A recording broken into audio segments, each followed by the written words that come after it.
I found the right one this time. Hallelujah, pencil can read. I'm lying. He had to link it to me. He had to link. I am still illiterate. I'm sorry.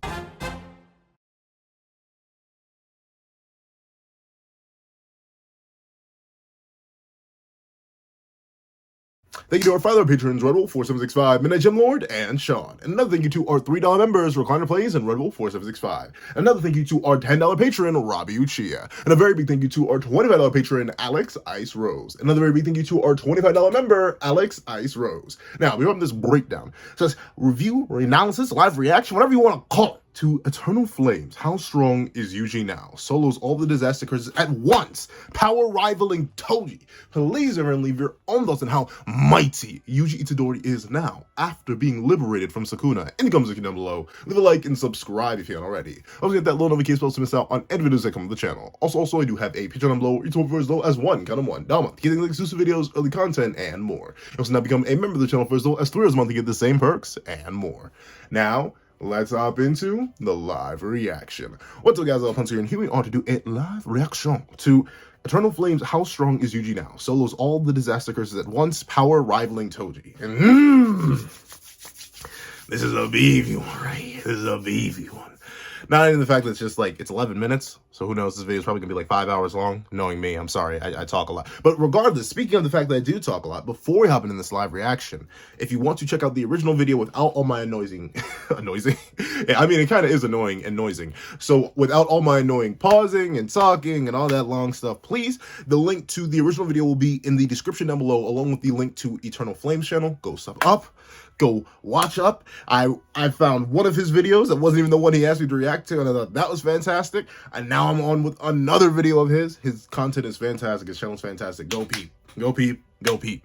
Go leave a like. Go support the original video. We always want to do that because we always want to support every single content creator. So regardless, let's not waste any more time and let's hop right into it. Editing me. I need you to do me a favor. Ready? 3, 2, 1, go. Right. These guys are, and will always be, curses. Then let's see if you can swallow my suffering. Oh, so he hit him with the voice acting intro. Hold on, let me hit y'all with it. Let me hit y'all with it.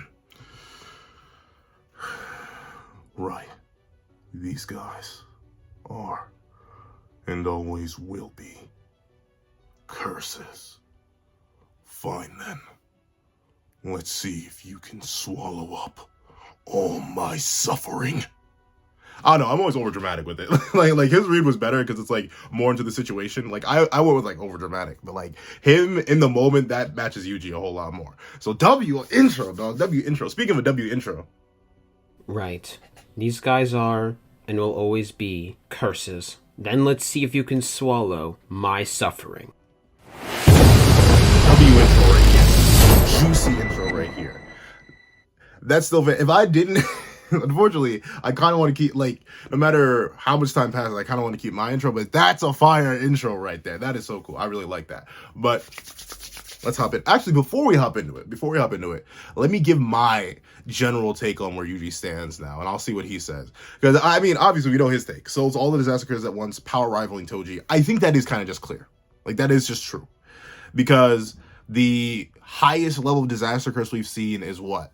Like, there are arguments every day about it, but like Jogo or True Form Mahito. Take your pick your poison on that one. Regardless, neither of them scale to 15 fingers Sakuna. At all. Neither of them do. And we know for a fact that Itadori, no matter what Sakuna was saying, how boring he was, Sakuna couldn't just speed blitz and weave him. Like, he had to be like, ooh, ah, ooh, ah, ooh, ah. Like, he had to play patty cake with him. He didn't have to play patty cake with Jogo. Sakuna would not have to play patty cake with even True Form Mahito. Like, that is something that Sakuna didn't have to do. And we have the explicit statement. Before chapter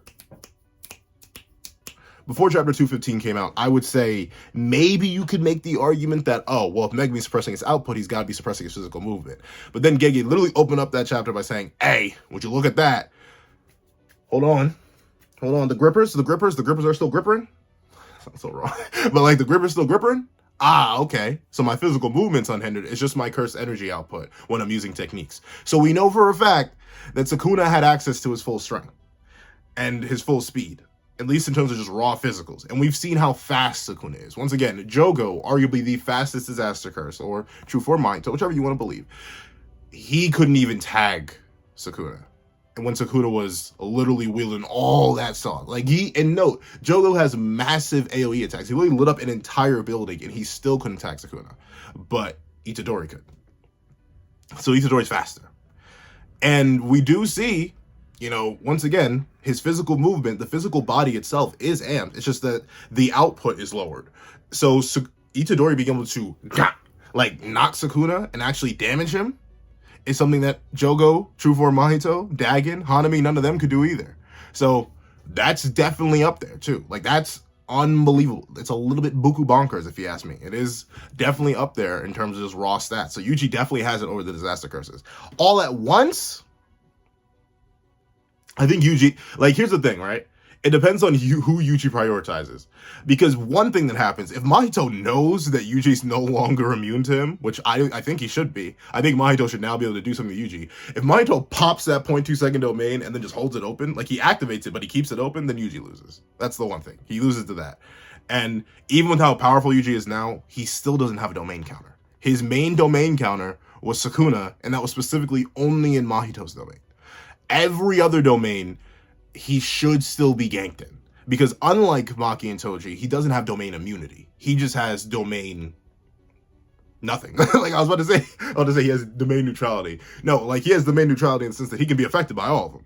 He doesn't have simple domain. We know that for a fact. And he doesn't have Sakuna anymore to protect him from Mahito specifically. And he has no counter to sure hits. So if he's busy, pummeling Dagon with his fists, or pummeling Hanami, or pummeling Jogo, or pummeling Mahito, the moment any of the disaster curses see that, oh lord, he can execute us all, they're all gonna pop domain. Could Yuji dodge it? Maybe, because once again, 15 finger kind of speed is crazy. 15 finger Sakuna speed, after seeing how badly 15 finger was styling on Jogo, realize with the amp, if you really just want to take it one for one at face value, Liberated Yuji is able to do the exact same thing that Sakuna did to Jogo. Just verbatim. He is literally that strong and that fast. If you want to argue he's relative to Sakuna in speed. And I'd say he is. Because, once again, Gege went out of his way to tell us, my physical speed, my physical stats, they are unhindered. You don't just say that and then have the character not scale. So, I don't know. I think they still have a win con if it's all at once. In a 1v1, though, he dogs them. He will literally beat them down before they could even begin to, use their curse. The only other thing that hypothetically makes him lose to Mahito is if he's lost the soul attack effect. If he has, say that was just an inherent property of his body, with having two souls in him is the only thing that allowed it, and he didn't, memorize the sensation, then, he could try and pulverize Mahito, but then Mahito would still just open domain on him, then he'd lose. The moment Mahito gets hit and slammed and sent flying, what would happen, and he realizes, wait, sure, I'm pulverized, but, my soul's still intact. Hold on, you ain't got Sakuna in you no more? Yuki tengen, and, he's immediately gonna open it up, and then Itadori loses. So, hypothetically, the disaster curses still have win cons. If it's all at once, they have win cons, and if it's just Mahito, he has a win con. If it's one-on-one with anyone else, though, I think Yuji does beat them down. Maybe you could argue Dagon could, open domain on his stomach again, as Yuji's, trying to pound his face in. So maybe Dagon still has a win con. And maybe, we don't know anything about Hanami's domain, though. That's the only thing. We know everything else, we don't even know about Chogo's domain. But it should be fine. We don't know anything about Hanami's. But I think domain GG is still a popular win con for them. Power rivaling Toji, it just makes sense. That is, he was running equally with Maki. He was running equally with Maki against Maguna. They were both doing about the same. Maki had a bit of an edge, I'd say, in that fight. Sakuna focuses her more, but you could just chalk that up to Sakuna literally not being able to sense her. All he would sense, say, it's weird describing extrasensory abilities to people, but I'm saying that I have. But if I had to imagine if you ever have the feeling, you ever know when someone's looking at you and you turn and you make eye contact with the person who's looking at you, you can just tell you're being watched. Imagine if you just couldn't get that feeling, but someone was right there. Someone is right off to your side. You just can't feel them. So you have to keep your eyes on them at all time if you're fighting them. Meanwhile, with Itadori, he can still sense Itadori. He can still read all Itadori's curse energy flow. So he has to keep his eyes on Maki. So you can just chalk that up to that, and the two are pretty much doing evenly in that fight. And Toji is literally a demonic fighter equal to Toji's Zen. So the two are gonna be equal. And the only thing that gives Toji and Maki the edge is Soul Lib. Soul Lib and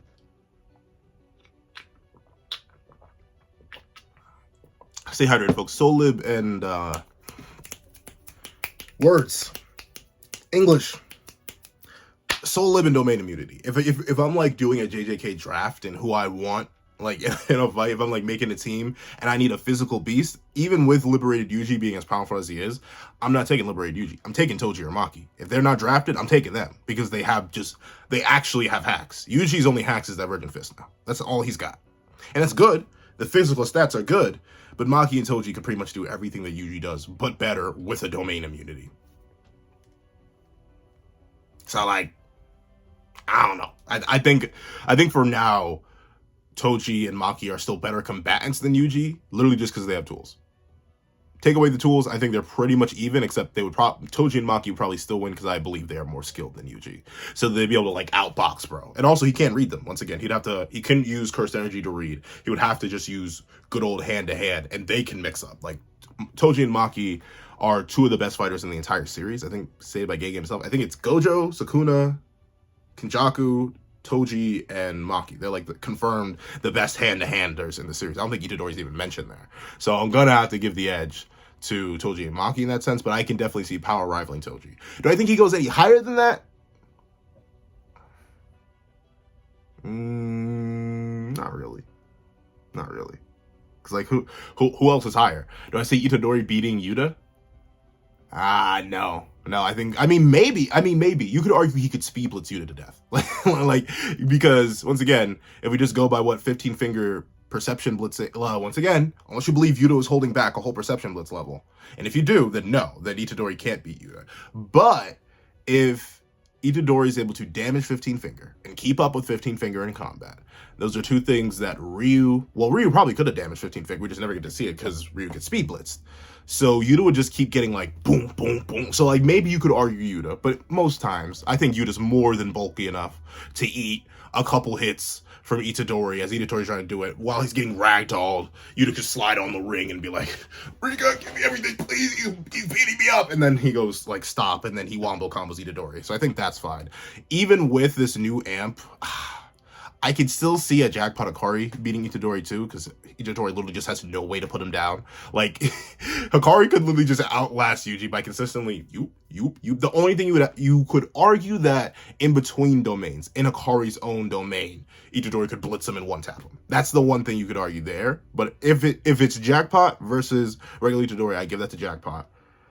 It's so weird with Kashimo. Kashimo could probably win because I think Itadori would actually accidentally get himself bolted. Because, like, notably, every time you touch Kashimo, you're getting a charge placed on you. Like, it's just as that works. So, like, fighting Kashimo close quarters, which is the only thing Itadori could do unless he's throwing chunks of building again, then that's it. Even if he is like speed blitzing and like 5-piecing Kashimo, I don't think he's going to take out Kashimo in 5 hits. Kashimo could eat multiple hits from Jackpot Hikari.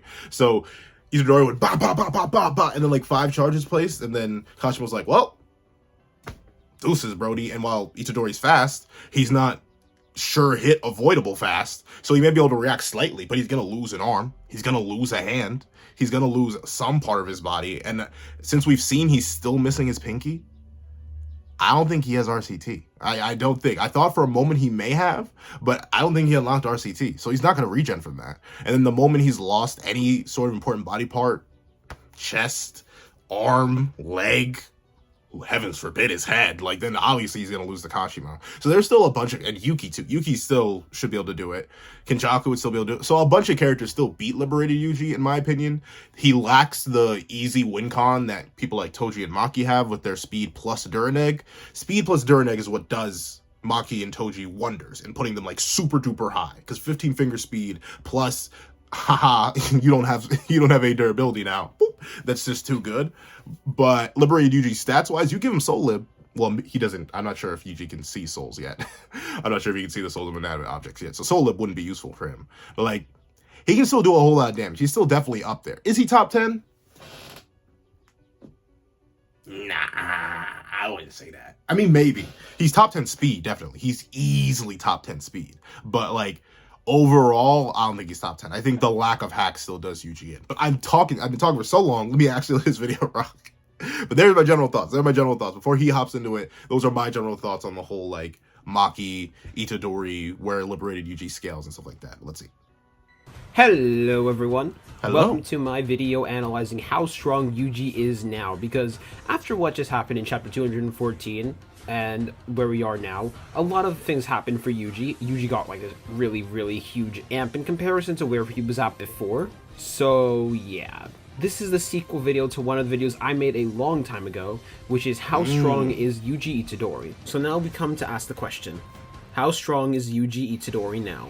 So yo, I'm sorry. I know I keep pausing and talking and drinking, but I'm drinking water. I am drinking water. I'm staying hydrated, all right?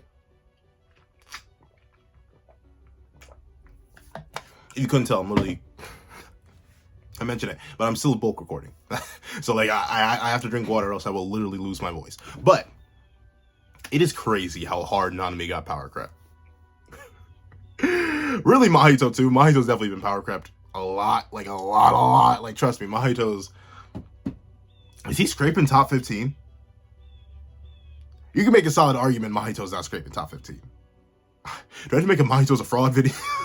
I'll see. I may have to make that video too. But like, it's crazy. Mahito and Nanami, like, like at least high tiers. I wouldn't even call them mid tiers in the early series. Relative high tiers. They aren't like deity tiers. Like they aren't like Gojo or Sakuna or anything like that. But Mahito and Nanami were up there.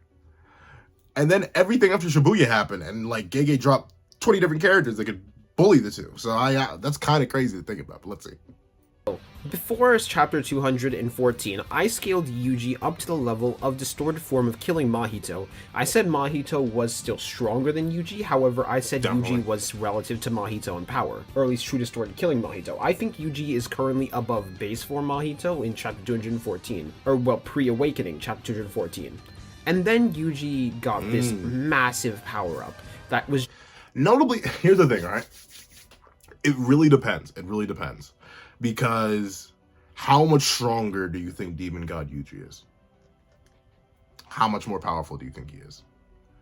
Because if you believe it's just linear, like Yuji just keeps getting stronger as the narrative progresses, 120% Yuji with 10% of his soul is able to keep up with 40% of his soul, true body of distorted slaying Mahito. They're able to keep up with each other, at least in terms of combat speed. Mahito definitely has the edge, but Yuji's not getting like perception blitz or speed blitz or anything like that. And then he becomes Demon God Yuji. He heals up, his soul gets a bit restored, he gets a little bit more juice, a little bit more gains. Then he gets fully healed after being executed by Yuta. So then he gets even more juice, even more gains after that. Then we find out that Yuji's a grade 1 level fighter without his cursed energy. So like straight up no cursed energy, he's already chilling around the grade 1 tiers because he's able to fight directly with Higuruma, who's already popping out domains as a high grade 1, well not high, but at least a grade 1 tier fighter. And we know grade 1s could keep up somewhat with Mahito in his base form and true form, while much stronger. Still, a grade 1 isn't entirely out of the league of fighting with Mahito. And then Yuji without curse energy is able to do that. So you could make the argument that if you believe not fully healed Demon God above 120%, fully healed Demon God above 120%, and not fully healed Demon God, and then do you have that Mahito versus true TBD, true body of distorted slaying and stuff like that? If you believe that, I wouldn't knock it, though. I understand keeping Yuji beneath Mahito in his true form for now, because the gap was so big. Like Yuji hit him in his body and it's like, oh, I literally can't harm bro, like I literally just can't even hurt him. So I understand that, like, he needed a black flash to really like take out Mahito, and Mahito was super fatigued before he hit his true form, but so was Yuji. It's really a question up there. That actually may be an interesting battle. I may have to talk about that. But I think I would still give the win to Mahito. I agree. I do kind of understand giving the win to Mahito in that scenario, because Mahito had so many cards stacked against him. He was running, realistically, he was running just as much as the gauntlet Yuji was, if not more, considering the way he takes damage. So I can definitely see that line of scaling for Yuji. Just out of nowhere. Like, even Sakuna doesn't even know where this power-up comes from. Now, personally, I have two theories I actually subscribe to for where this power-up came from. One of them is... Before he gets in his theories, I'm going to tell you my theories.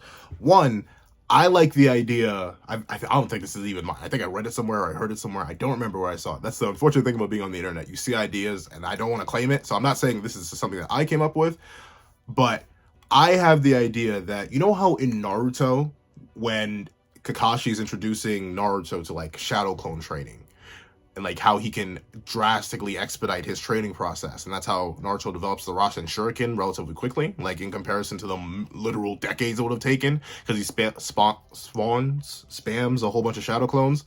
And then like Kakashi's talking about like, oh yeah, you can do this, no one else could though, like we just straight up don't have the chakra. Like me, I don't have the chakra. You have like 4 times as much chakra as me. And then Naruto's like, whoa, I have 4 times as much chakra as you, Kakashi-sensei? Wow. And then Kakashi, like, in his head goes, yeah. And if you weren't using a majority of your chakra to suppress the Nine Tails, you'd have 100 times this chakra that I do. So I think it's something like that. Like, a part of Yuji's, like, contract, quote unquote, as a vessel, or like a part of the way Kenjaku, because I'm not sure how Kenjaku did it. Like, Kenjaku carried Itadori. So, like, I'm not sure. Maybe he was like, or when he was Kaori, he was like, okay, let me just boop. Like, I'm not sure if he was really playing with Yuji's DNA, but I think byproduct of Yuji holding Sakuna is a similar case to what happened with Naruto's holding Kurama. A lot of his cursed energy was just being strictly maintained to keep the cage on Sakuna, so he couldn't just take over. I think a fat heft of his cursed energy was just locked off towards that. And then thusly, when Sakuna's gone, now Itadori has access to way more reserves of cursed energy. Like, it just, all those floodgates or all the walls that were being built, all the bricks of cursed energy that formed with those walls, finally were able to get torn down with Sakuna leaving, and now Yuji just has all that. On top of his already grade 1 base stats, as we find out that he has in the culling game. He's already grade 1, no cursed energy. Then if you argue that he was holding a bunch of cursed energy to just hold off Sakuna, you top that off, slap him off with a little bit of that, bada bing, bada boom. Then you have a whole much more large amount of cursed energy.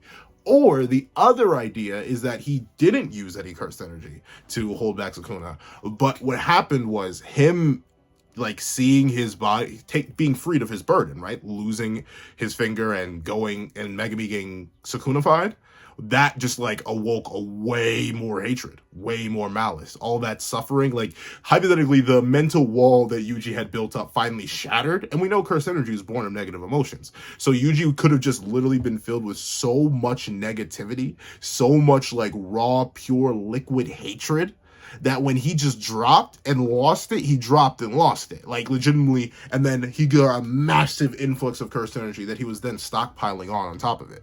So those are the only 2 I have. And that's why I like to call Yuji liberated Yuji, because he's liberated of his burdens and then he got massively stronger. Kind of like how when Gojo, liberated of his burdens, became awakened Gojo. And then bada bing, bada boom, you saw what happened with awakened Gojo. So, I don't know, those are my 2 theories, but let's see what Eternal Flame has to say. A theory of my own, which those 2 theories are, from all the huge amount of negative emotions that he just felt, they all just got converted into cursed energy. Which is especially supported by the line that I said at the beginning of the video, that this is the power of Yuji's suffering converted into cursed energy. All of the emotions that Yuji has felt up to this point of negativity all got converted into cursed energy. And then there's a second theory, which is he's starting to get power from the original body he was made from. Because it's very clear Yuji is not just a cursed womb painting. That is true. I didn't even think about it that way, but that is true. They glaze on that. They touch on it. They dibbled, and I even remember mentioning it in the review. But they do drop that Yuji is someone from back then. I wonder if that's going to be elaborated on at this point. Like, I'm assuming Kenjaku is probably going to drop it, like the final battle or something like that. But that is true. I completely forgot that Yuji's not even like really him. Like, well, he is him, but he's not really him. Like, I think if anything, Yuji, I've heard multiple theories on that. Like, either one, considering Yuji and Sakuna already kind of look alike. Like, they legit do kind of have the same appearance already, even true form Sakuna. We don't know what human Sakuna look like. We know that the Sakuna inside Itadori's body just looks like Sakuna when he's possessing Itadori, because that's his vessel at the moment. But a lot of people theorize that since Sakuna had 2 faces and stuff like that, and he recognizes Itadori and stuff like that, that, oh, like, Itadori may just flat out be a descendant of Sakuna. Like, the the Itadori family may just be descended from Sakuna's line and just no one knew. Like, you know how Yuta is like super far detached, but is actually kind of a member of the Gojo clan? Like, they are both descended from the same vengeful spirit of the Heian, or not, maybe even pre-Heian era, stuff like that. Like, they're cousins. It's just super far removed. Like, maybe it's something like that, where Itadori is just a super deep descendant of Sakuna, and that's why Itadori was so compatible with Sakuna and could actually restrain him naturally. However, that would also kind of make Megumi like a cousin or something like that, if that's how the theory were to work, I think, because Sakuna also notes that Megumi is capable of holding him as a cage, not necessarily just being a vessel that he can take over. So there's that, and that's interesting. It's interesting. I really wonder about that. I'm not. And the reason, and that could be interesting because it could explain why the Itadori family was chosen. Like, notably, Itadori's grandfather at the beginning of the series says, "Oh, there's something I never got to tell you, bro." Like, he literally straight up says, "Oh yeah, let me live with you real quick, dog. You are missing out on like a ton of information that I just never got to tell you." And then we never necessarily got clarification why Kenjaku chose Itadori's father in the first place. So there's that. And this hint from Sakuna. So maybe they're just descended. And if Itadori is literally the guy from back then maybe it's almost like some Batman Beyond type beat. Like, you know how in Batman Beyond, I'm reaching way far out there, but you know how in Batman Beyond, Terry McGinnis is literally kind of just like a clone of Bruce Wayne, to the point where Amanda Waller was like, "Oh yeah, like I was legit trying to like clone, like I was about to give you the exact same backstory. It's just that, you know, the person who was supposed to off your parents never off your parents. You know what I'm saying? Like that."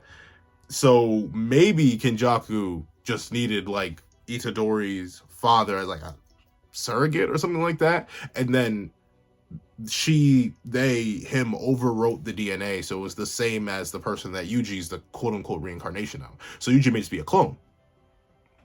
Either way, Kenjaku's a freak. I understand why Sakuna's like, "Oh, Kenjaku does the grossest things, bro." Like, I get why Sakuna says that, because if any of those things are true, it's still kind of weird. But let's see. Yuji's a lot more than that. We don't know what Yuji is exactly. I want to make a theory video on that. Or, well, I've already made a theory video on that, but that kind of got debunked by that chapter, because it made it very clear it is not Sakuna's original body like I thought it was. Oh, maybe. Yeah. I don't know. I'm going to make a theory on that sooner or later. Those are two reasons that I think Yuji got stronger.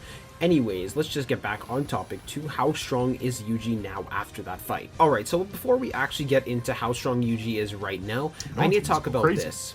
Yuji got stronger. That is straight up something Sakuna stated with where did that power come from. Sakuna knows how strong Yuji is. Sakuna knows how strong Yuji feels with his hits. He's literally been he's like, it's literally like been there, done that. Like, bro was Yuji. And like, it's not even the case of like, oh, you know, kind of this, kind of no. Sakuna was Yuji. There's no ifs, ands, or buts about it. He was legitimately just Yuji. Like he was up inside him. He knows exactly how strong he is. So if Sakuna says, "Well, bro's strong," he's stronger than he should be, then Sakuna knows. Because I remember when the chapter, I mean, it's kind of died down. It's been it's literally been like over a month or two since this chapter dropped. But when this chapter first dropped, I saw people being like, "Oh no, Itadori was just always this strong. He just always was that." Even though Sakuna clearly says he was not this strong before. So like, I don't know why people are making that argument. I mean, I guess they're just trying to like, because here's the thing, if you make that argument, you can like upscale the back half of the series a bit. Without that argument, if you just got to argue this is a new state of Yuji, which I don't think it's not really an argument, it just is. Like, you know, I was about to make a DC joke again, but you know how like, if you say that Yuji was always this powerful, he was just holding back, and then like characters like Mahito get upscaled, characters like Jogo get upscaled, Hanami, Daggett, like you can keep a lot of the back half of the series relevant and not power creep too much. But if you acknowledge the fact that that clearly isn't the case, then like Yuji will go back in time and dog walk pretty much every single opponent he's ever seen, except for Sakuna. So I see what he means there. Now, it should also be noted, Megumi is still suppressing him nonetheless. For example, in chapter 215, Sakuna implies at worst his curse energy is fluctuating and he only has access to 10% of his maximum. However, this is an interesting thing that I don't think is talked about enough. It's only in chapter 215 does he start to notice. Sakuna actually does have access to two versions of the statement. One that talks about his general curse output, the other talks about his technique. I'm talking about the one that talks about his general output. Okay, interesting. Regardless,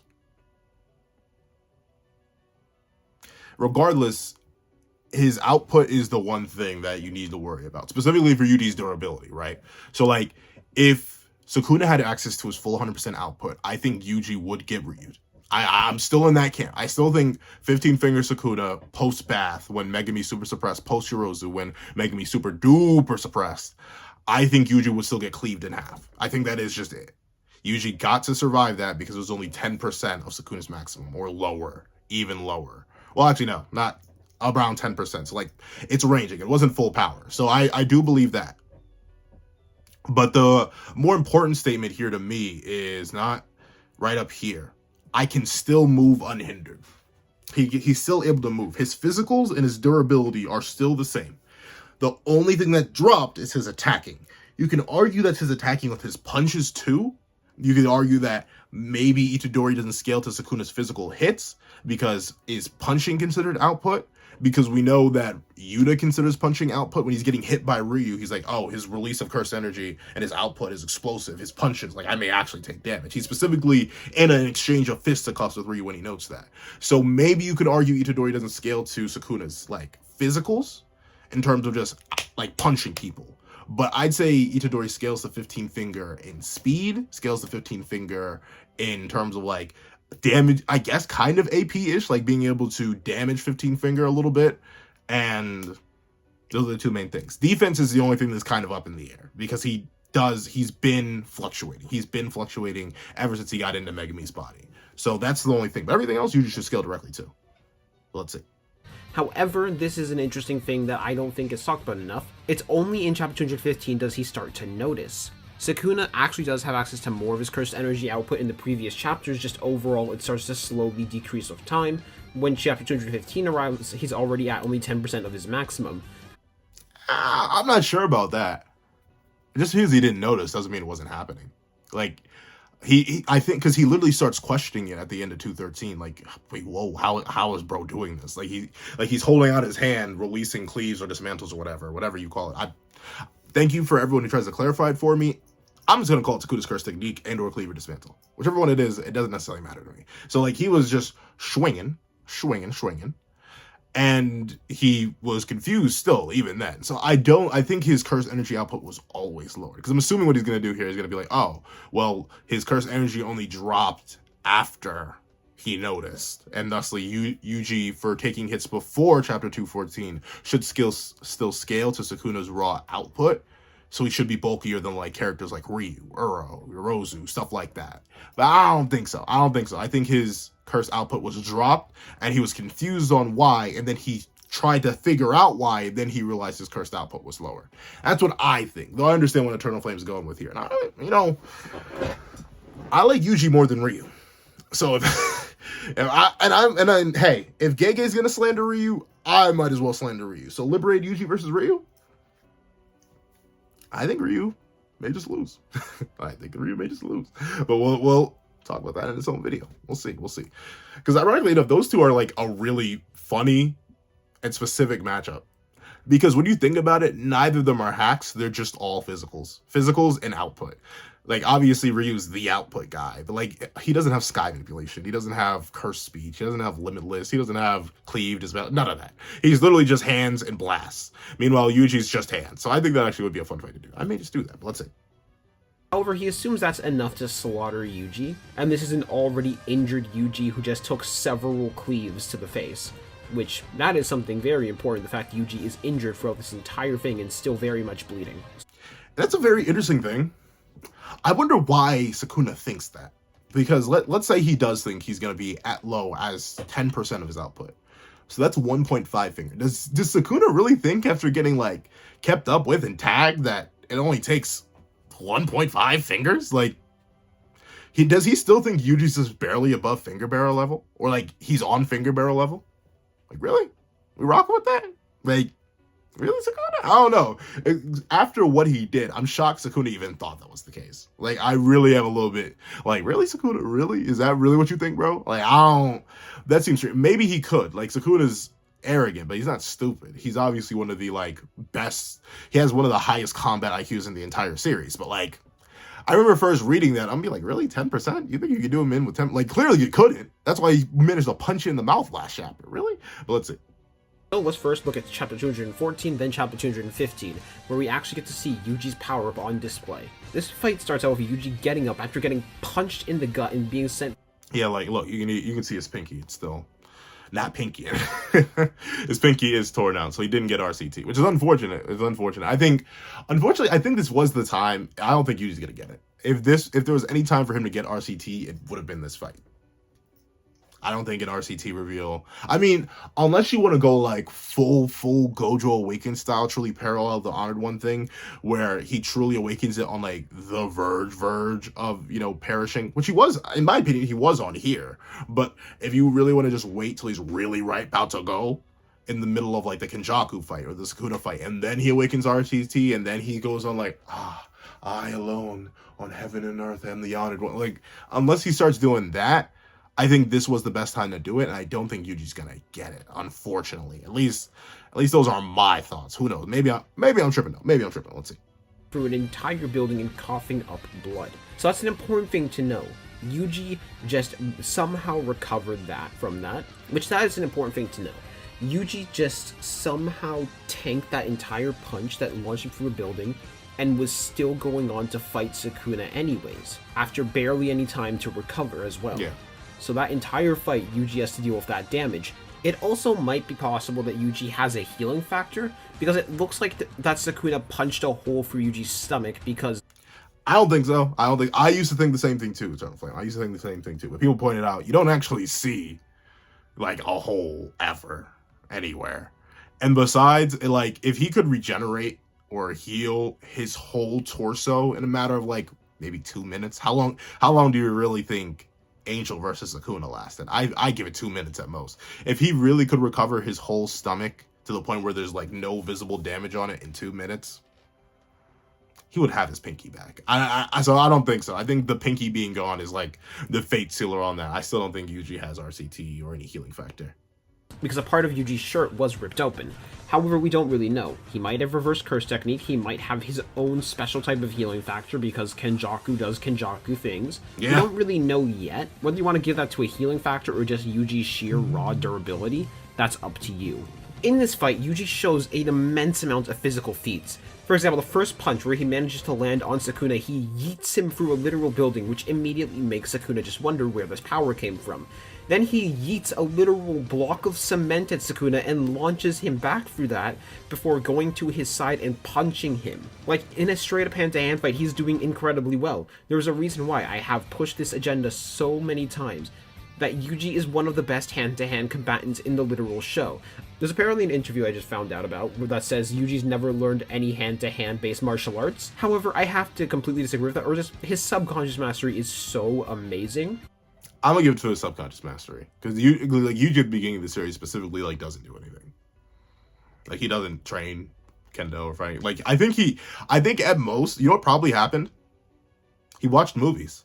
He watched movies and just copies that. Like, his fight with Choso, I believe, is like a 1-to-1 recreation of a fight from a movie. Like, I think legitimately he just watched a bunch of action movies. Like, oh wait, I could do that too, and then he started doing it. At least in my view, that's how I see it with Yuji, because we know, I specifically remember that statement. A bunch of people are brought up: Sakuna, Gojo, Kenjaku, Toji, Maki. Not Yuji though. So we know he's not. I don't even think he's top 5 in just sheer hands. Strength? Probably not that. Definitely not that either. But still, he's up there. He's up there physically, and he is very skilled for someone who does not trade martial arts. Of like martial arts, that I have to give him credit for that, because he's actually doing really well this entire fight in hand-to-hand. That Sakuna just has this incredible amount of experience with hand-to-hand fighting, but Yuji is still doing incredibly well. Like, Yuji's hand-to-hand skill is insane, and I'm going to push that agenda. But more importantly, he has an incredible amount of durability, because he has this incredible feat where Sakuna tries to use cleave on Yuji, and he makes Yuji completely bleed and damage him very heavily. I think this cleave, in comparison to the other cleaves, is much less suppressed, because it's purely after Yuji makes the speech does Sakuna's hands start to shake. It's only at that point Megumi starts to resist, when Yuji reaches out to him, which I pointed out in the chapter review a while back that this might be a reference to the detention center, when Megumi was able to reach out to Yuji the other way around, which just makes that even more impressive. Although Yuji still... I'm still a little iffy on that, though. And you can definitely argue that Sakuna just wasn't going all out. Like, especially now, this video is like a month old, maybe 2 months old, so maybe this is pre-216. But with that being the case, like, we do see that Sakuna doesn't always open up with full power cleaves. Like, even just naturally, he doesn't do it. Like, against Ryu was able to eat one because Sakuna was just like, back off, get away from me. You insect, you fool, boom. And like, he specifically is like calling Yuji weak. Why are you so weak? Why are you so fodder? Why are you so dumb bubblegum built like legitimately, he does start mocking Yuji there. So I don't think that was a full power cleave. And then I think the energy shifts, it starts to drop. And considering we know that like even subconsciously Sakuna was being suppressed by Megumi, I don't think Yuji ever ate like a full power cleave. At most he ate like a 50% one. So at least that's my view on it. I'm not sure though. Maybe once again, if you can argue that that's a full power cleave that Yuji manages to eat, or full power dismantle, or whatever, Sakuna just went all out and tried to just drop Yuji like that, and he couldn't, then we have this little young man, I like to call Yuji Itadori, and we're gonna pick him up and we're gonna carry him to like top 10. Because like very few people in the entire verse are eating a full power cleave or dismantle and also keeping up physically with Sakuna, who is physically unhindered. To say the very least. That's a little bit bonkers, if I do say so myself. But let's see.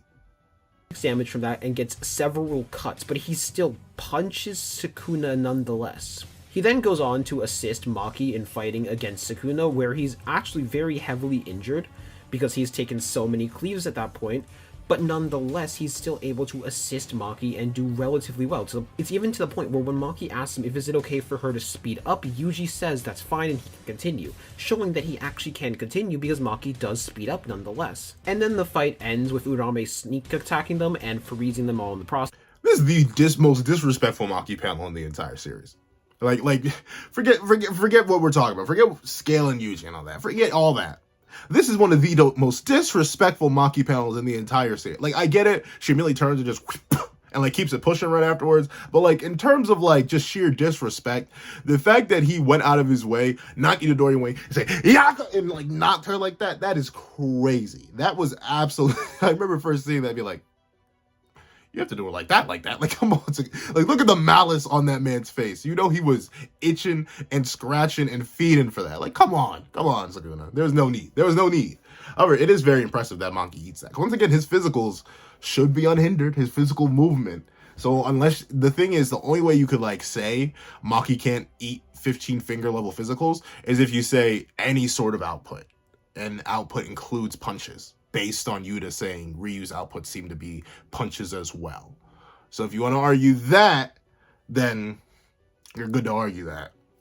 But if you don't argue that, if you think output is solely with curse technique, or Sakuna's output is solely limited by curse technique, then Maki eating a punch from 15 finger is very impressive. Very impressive. And once again, look at the malice on this face. Like, bro got into proper boxing form and everything. Went yeet and like swung on her like that. That's kind of crazy. Don't sleep. Maki and like, as a former Maki Tochi down player, I'll admit I was one of them. You don't worry. You don't have to play with this boy. I'm no longer one of them, but I was. Now they're crazy. The thing they were lacking was like definitive high level scaling because of how badly Awakened Gojo did them. But now they're a little bit buku bonkers, if you know what I'm saying. But let's see. Or at least freezing two of them in the process, which is Yuji and Maki.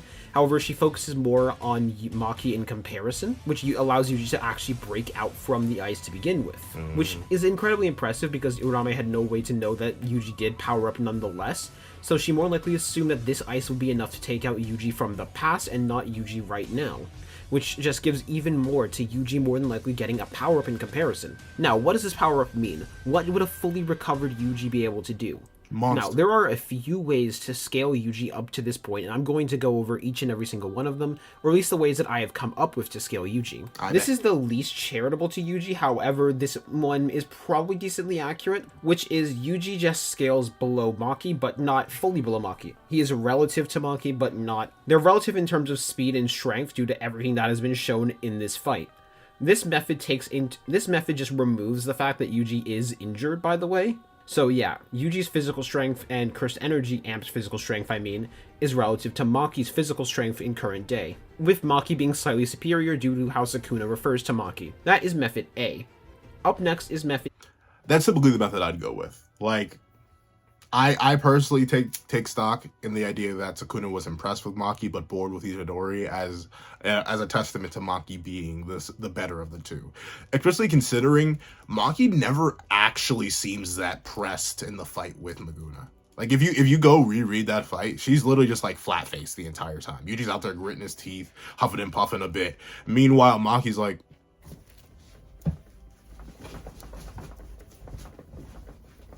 like legitimately, Maki's just like throwing hands all light and casual. Like she's like, I always say playing patty cake with Sakuna. No, like Maki was moving like she was legit just having an intense competitive level patty cake game. Like that's how she was kind of moving in their interaction. So it is kind of like that, at least to me though. That's how I see it. But though I understand if people want to go higher than this, and let's see what method B is. B, which is the method I completely believe in, which is Yuji, when fully recovered, is slightly stronger than Maki. Due to how well he was showing himself to be and how relative he was showing himself to be relative to Maki, he is incredibly strong, and that is when he was fully injured with blood leaking out of him and so many extreme cuts that he definitely wasn't fighting at full power. This is why I believe he is slightly above Maki and Toji's level. I'm not accounting for weapons, by the way. With weapons, I think they're still stronger than Yuji, even when fully recovered. However, that is still an argument to be made. At least just Yuji's physical strength, which I'm going to come back to in a sec. A third level is saying that Yuji is... Okay. So for that one...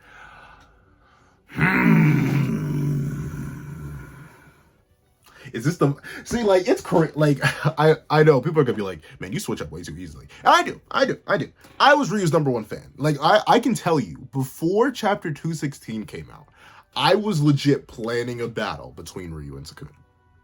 I was planning a battle. I was about to make a whole argument like Ryu should actually stand a chance because he has highest output in the Culling Games. Culling Games is taking Sakuna. Sakuna registered for the Culling Game 1,000 years ago. So that means that'd be full power Sakuna that they're talking about. So highest output of all the players would be higher output than 20-figure Sakuna. 20-figure Sakuna greater than 15-figure Sakuna. Ryu should be able to damage him. You can just give Sakuna like the edge and speed due to his feats on like Jogo and stuff like that. And Jogo being relative to Nabito and Sakuna like perception blitzing Jogo and stuff like that. So like I was gonna make a argument for Ryu, but now I think Ryu stands no chance. Back in the day, I was ready to make the argument for Yuta. I was ready to use Itadori's statement. Oh, I think you could defeat him if it came down to it. Oh, okay. So Itadori, who got all the memories from the interactions that Sakuna had in Shibuya, knows Sakuna's strength level, takes a look at base Yuta and is like, oh, okay, I think you could do it. So he's thinking base Yuta plus probably like unmanifested Rika can do it. A full power Yuta should be above 15 finger. And that makes sense. It's just fine because then you still have 5 more fingers that Sakuna could get, then he'll be up there. Like, I was ready to make those arguments. But then 216 dropped and just shot their scaling. Like, legitimately, that is the worst thing that could have happened to Ryu and Yuta at that point. Ryu especially, because, he's gone. But 216, bam, all those arguments, just straight gone. Straight. It was horrid to see how badly those arguments got bang, bang, executed, just like that. Because Gege was feeling a little bit silly and a little bit goofy. If it happened to Earl, if it had just happened to Earl, I'd huff some copium. I'd be able to huff some copium for Yuta and Ryu, but no, it happened to Ryu, so I can't huff copium for that.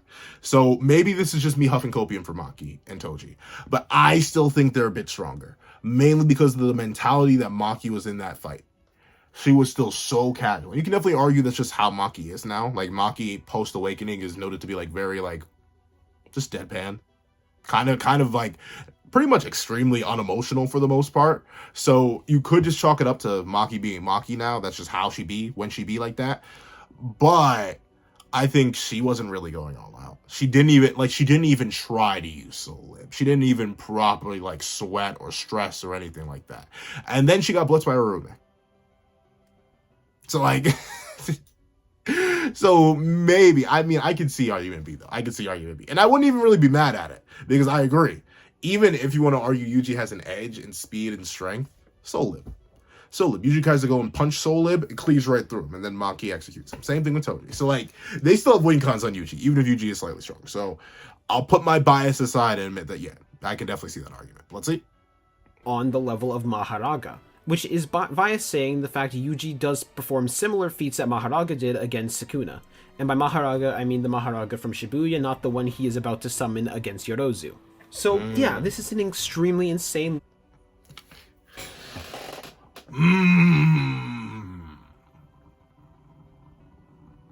Yeah, I can see that. I can see that. Because, like, it makes sense that he does perform very... The only thing you would be able to argue is that... This is something that I bring up occasionally. I don't do it as often, but I bring it up occasionally. Itadori should be a physically stronger vessel than Megumi. You know what I'm saying? Like, base-wise, we know how Curse Energy Reinforcement works. It builds on your base stats. So, like, if person A can lift 200 pounds and person B can lift 400 pounds, person B will always be stronger than person A if they're given the same amount of cursed energy. That's just how that works. It only builds on what you exist as. That's why Yuji is able to somewhat keep up physically with Yuta, because Yuji has a really high base, even without that much cursed energy, and Yuta has a relatively low base, but you just see it has insane amounts of cursed energy. So they're able to pretty much match each other out just due to how their bases vary. And we know Megumi is physically without cursed energy nowhere near Yuji without cursed energy. Yuji without cursed energy is grade 1 level. Megumi without cursed energy is not grade 1 level. He may be grade 4 level for all we know in terms of just sheer I'm kidding. Well, no, without cursed energy, maybe in terms of sheer physicals. He may not be that. He's not that dude. So you could argue that the fact that Mahoraga, because this is all a physical fight for the most part. Like, I believe that Sakuna was suppressed. Like, his output was suppressed from rip against Yuji. So with that being the case, if you go with that idea, then Yuji would not be Mahoraga level just yet, because Mahoraga was able to slam and send Sakuna flying through multiple buildings when he was in Yuji's body, which is a confirmed heavier body and a physically stronger body than Megumi's. So sending Megumi flying would be less impressive than sending Maguna flying would be less impressive than sending Yakuna flying. You know what I'm saying? That's the only disparity I could see in that. But also, Yuji's able to damage Maguna, and Mahoraga can't do that. Like, hold on, let me just double check their whole fight. I don't think Mahoraga ever actually damages Yakuna. I guess we gotta call him Yakuna. Or, like, just to differentiate between the two. Hold on, let me double check. I don't think so. Because I remember, does he even, like, he hits him the one time with the Sword of Extermination, and then Yakuna kind of just blocks it. And then he gets sent, Yakuna, oh my lord. Yakuna gets sent flying. Oh lord. Yakuna then gets sent flying through buildings, but once again, he doesn't take any actual real damage. So there's that too. And then I think that's it. I don't think there's any time that Yakuna actually manages to take damage from Mahoraga. So you could argue, physically at least, Mahoraga is weaker than Yuji, Maki, and Toji. Which is crazy. I know that's a crazy thing to say, but let me just double check. I got my volumes loading up, my mystical magical volumes. Let me go check on what's popping. Brand new whip just hopped in. Chapter 119, I'm pretty sure that's the start of their fight. Chapter 119, come on, volumes. I'm flipping through the volumes right now. I wish I could be more professional than this, but I do legit need it. I just want to double check. Because this is an interesting argument to say that he's Mahoraga level. So let's see now. 119 is when he opens domain. I don't need when he opens domain. I need when the fight starts. So 117.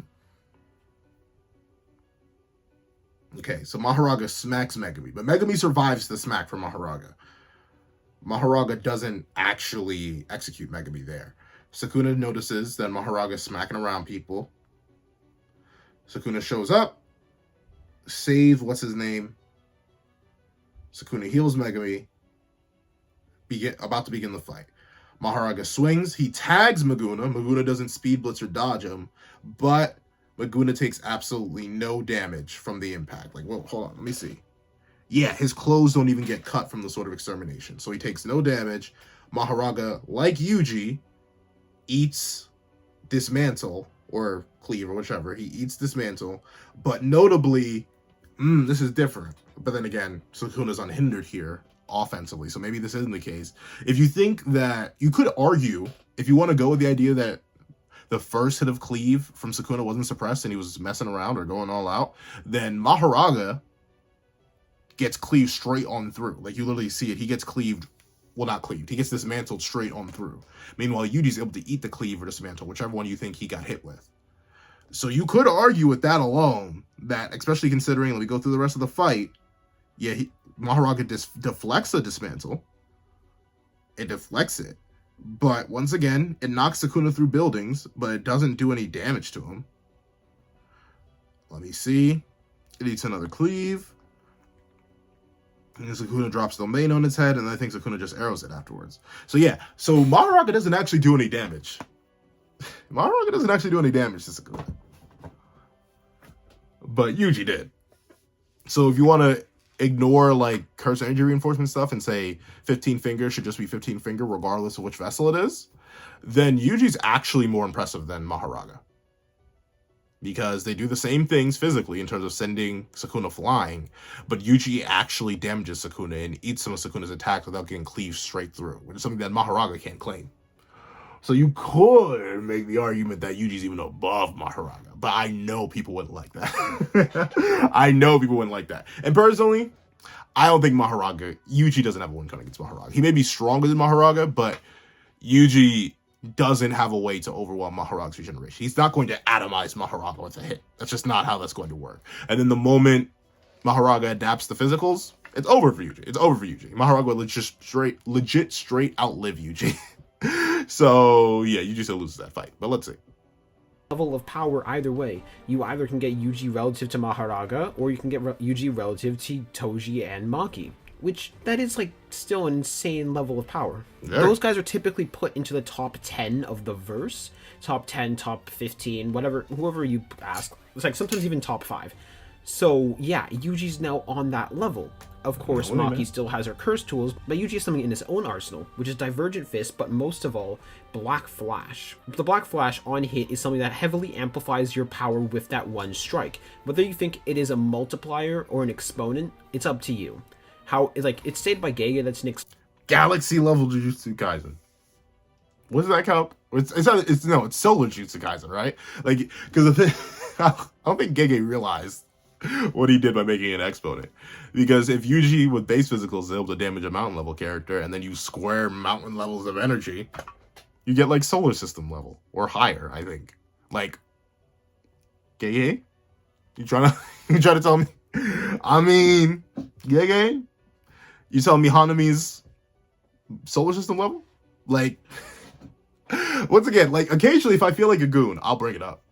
You can't disprove. Like, he's right. Gege, I think he's about to say Gege in her interview brought up that was an exponent. Like, yeah. And I think there's even a chapter extra where he mentions it's an exponent, and like someone asks him, how do you raise something to like 0.5 of a power? He's like, don't you like, what is, no, someone asked him like, what's a zero of cursed energy? And it's Tamaki and Toji. So like, I really don't think Gege thought that through in terms of like how strong that would make certain characters. But then again, like I said, author's power scale. Your favorite author power scales, if there's any sort of anything, if there's conflict in your story, your author power scales. Because simply character A being stronger than character B is power scaling. That's it. So your favorite author power scales. If anything happens in your story, a love story has power scaling. Who gets more love? Character A or character B? The childhood friend or the new girl in town? If the new girl in town gets more love, she power scales above the childhood friend. You know what I'm saying? So there's power scaling everywhere, but sometimes I feel like mangaka don't think about that. Like, especially if a mangaka is trying to keep their series mostly localized, they don't think about that. Like, making Black Flash an exponent, that was not thought through. That was not thought through at all, but let's see. Exponent of 2.5. However, the narrative just completely contradicts that unless you want to say their durability levels just vary so insanely much Yeah, to a that's the thing. dumb point. So I go with the multiplier assumption. It's up to you guys though. It's also stated that Black Flash brings out 120% of your potential. Whether you think it's bringing out an extra 20% of your potential to add on to your overall base level, or you use my assumption, which is it's 120%, so just 2.2 times, it's up to you. I think it's 2.2 times because the word bringing out just implies that to me. However, that's just me. Like, I think bringing out is used as a subject for add, because saying it adds 120% to your potential is a really weird thing to say. But bringing out 120% of your potential, I think it's just a substitute for the word add. So, who can Yuji beat at this current day? I think he can beat Jogo, Mahito at full power, all of the disaster curses. I think he would, if he were to go to the Zenin clan due to his feats, he would be able to destroy them all, but that's not a surprise considering he is being shown relative to Maki, who already did it in a weaker state. He'd do insanely well against Naoya too, other than Naoya's domain, but I think Yuji would just one-shot Naoya before he even gets the chance to use the domain. Like, Yuji's insanely physically strong now. And finally, he has an insane amount of durability, which is by far the most important and impressive thing about Yuji, because there is an argument to be made that he might be relative to Ryu in durability. That is purely from the fact Sakuna's first cleave wasn't as suppressed, and Yuji still tanked that to a relative level of durability. Same with what Ryu did with the first level of cleave, because Ryu still tanked a cleave nonetheless, which was from a suppressed Sakuna because Sakuna wasn't going all out. Yuji by this point is an incredibly impressive person, incredibly impressive in terms of battle power, and can definitely be put into versus battles with the top tiers of the verse like Yuta, Hikari, Ryu, Uro. He can put into verse battles with those types of people, however, he isn't exactly beating them yet. But this is an important thing I think as well. Yuji's awakening is definitely not fully done yet. I think this was that is true.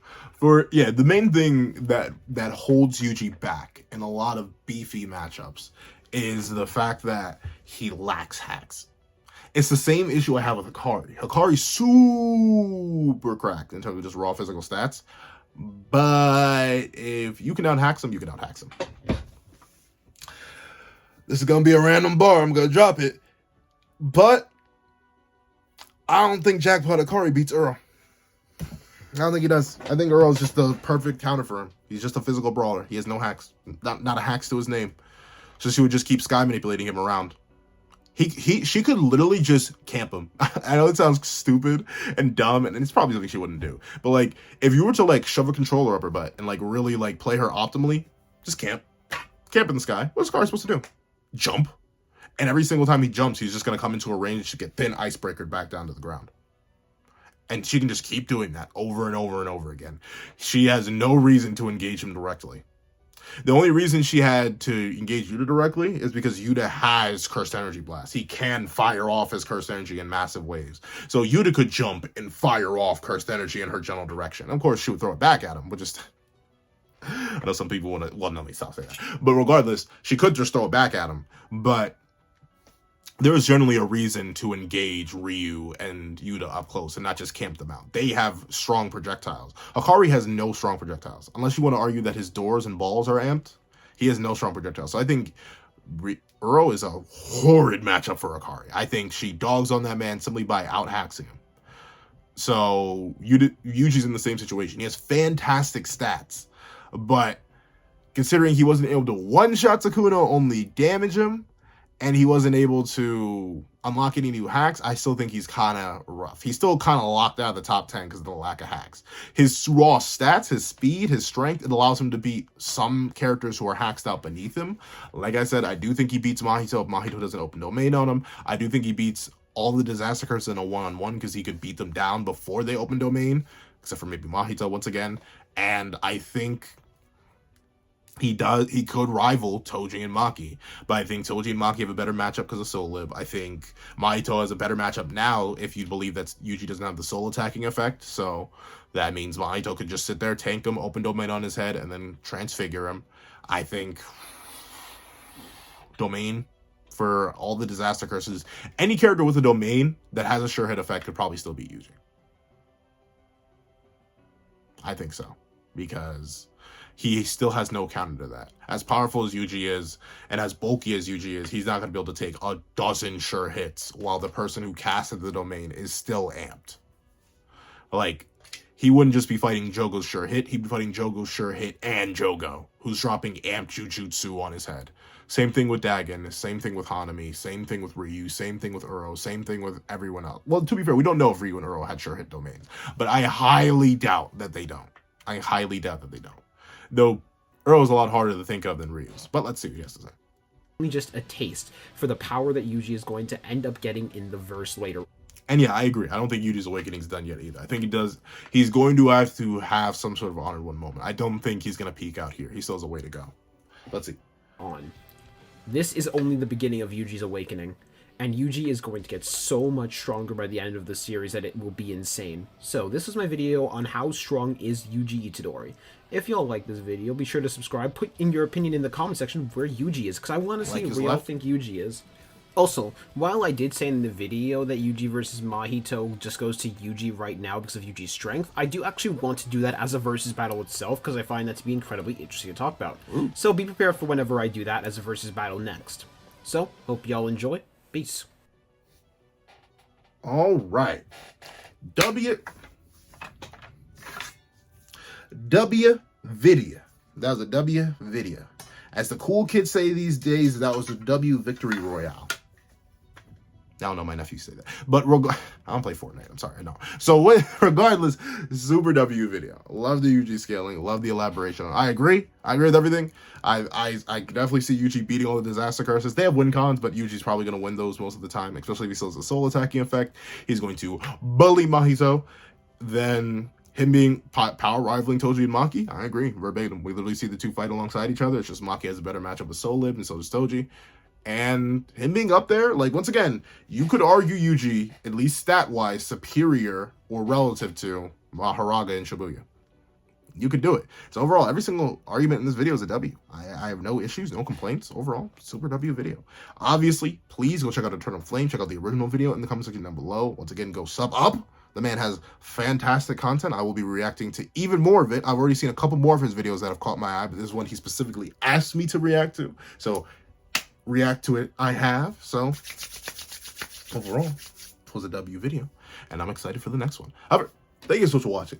Please remember to leave liberation down below. If you made it all the way to the end of this super chunker dunker of a video, leave liberation in the comment section down below. Leave a like, sorry. And thank you so much for watching. Remember to leave a like, share, comment, and subscribe. Make sure the notifications bell to miss out on any videos that come to the channel. Also, I do have a Patreon below where you so visible as one, count them one, a month, getting exclusive videos, early content, and more. You also now become a member of the channel for as low as $3 a month to get the same perks and more. Now, thank you so much for watching once again, and I hope you guys have a wonderful day. Is that got a pencil? Writing off.